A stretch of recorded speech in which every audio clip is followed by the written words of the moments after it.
Ça, c'est une capsule de CO2.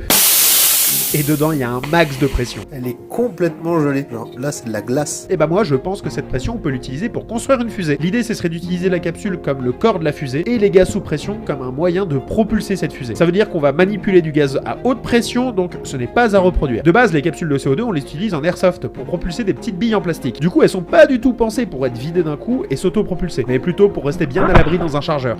Donc, première étape, réussir à percer cette capsule de manière propre. Pour ça, j'ai commencé à designer des pièces en 3D. Ces pièces vont me servir à construire un percuteur, ouais, comme dans un flingue. Le but, ça va être d'utiliser l'énergie d'un ressort pour projeter un clou contre l'opercule de la capsule.